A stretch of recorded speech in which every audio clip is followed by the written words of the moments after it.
bit of a pickle.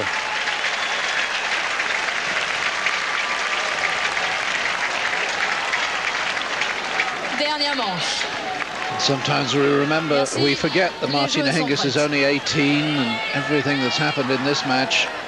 Tough for her to cope with. If she can come through it, it will show remarkable strength of character. Wouldn't write her out of it, even though I suppose the odds on Graf have shortened dramatically in the last 10 minutes. Final set.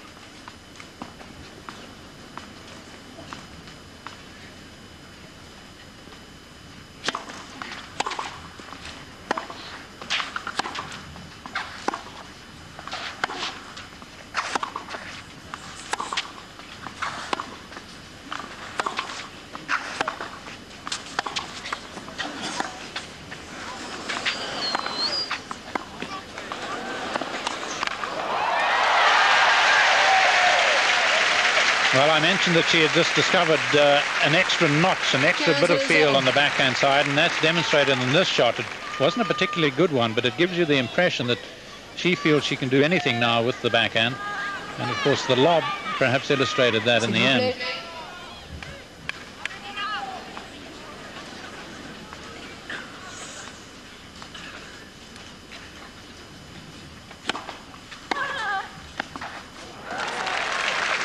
Line ball, and Steffi nods, knowing that it was on the line.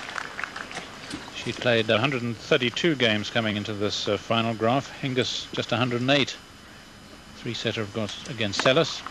The very first ace of the match after an hour and 3/4.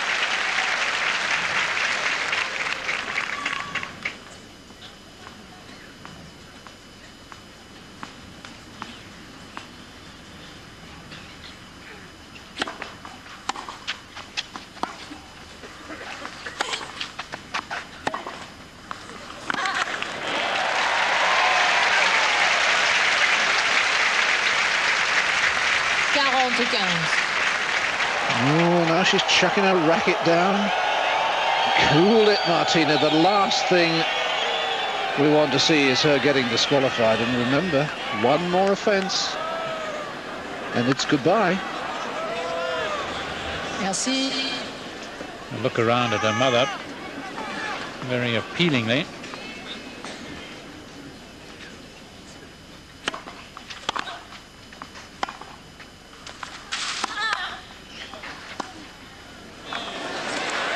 Oh, it's a fabulous drop shot. And Graf, from the end, where she's been really struggling, plays one of her best games of the match to win the opening game of the final set. Welcome back. You're looking at a slow-mo of Martina Hingis from the second set, in fact, because we haven't got any players. Shall we go out and entertain the crowd? I'm not sure that I would entertain them. You would. I doubt it.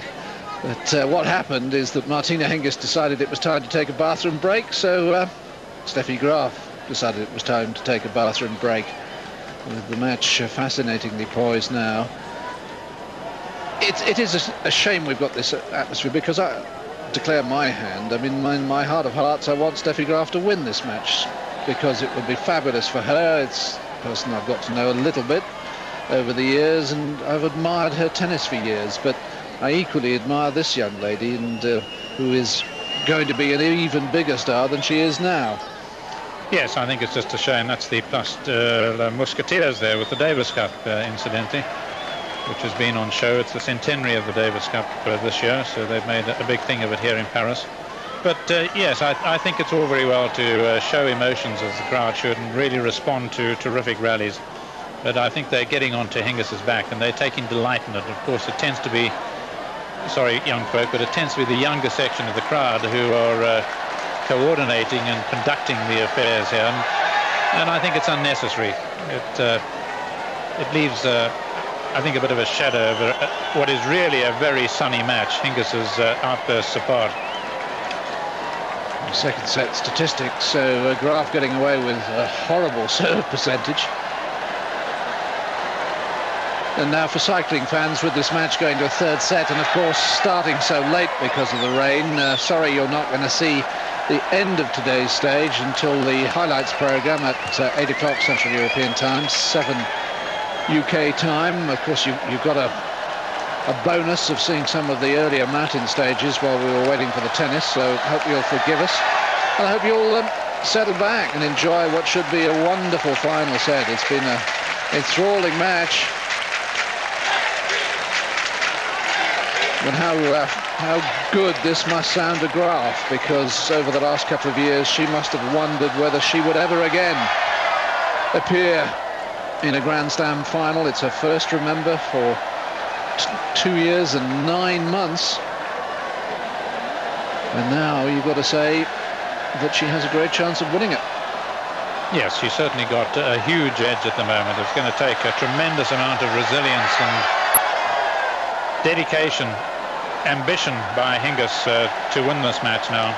Graf seems to me to have real feel. She may have lost it by the time that the match starts on her backhand side again, which I think can still be very punishing for Hingis. I think she's playing the match really as I would have thought she might have attempted from the start, but of course Graf early on was really looking to belt the living daylights out of the ball, take Hingis by the scruff of the neck. That didn't quite work.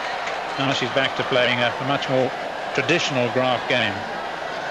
Just when the wave came round the last time, that was Steffi. I suppose the one thing she's got to be cautious here, she doesn't get overexcited, doesn't think this match is won. Hingis is too good.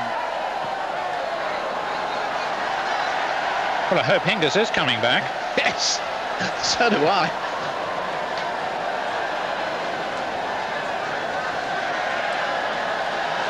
And Lasser, the umpire, and Lasser Ulrich, is on the walkie-talkie saying what's going on, because Hingis went first and Graf's been back.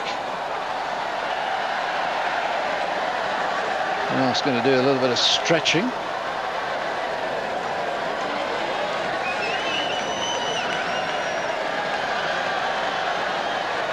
Yes, I imagine Hingis, although she of course has a fairly ready smile, I imagine that sight of her really putting her head against the canvas at the back of the court, suggesting a pretty distraught young lady. And it wouldn't surprise me if she's really just trying to gather herself again, and it's obviously taking one huge effort.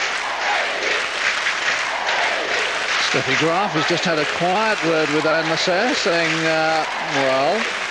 what's all going on here? Of course, one of the line judges has gone with Anne Lasser. Here comes Martina. Change of outfit. A very different reception.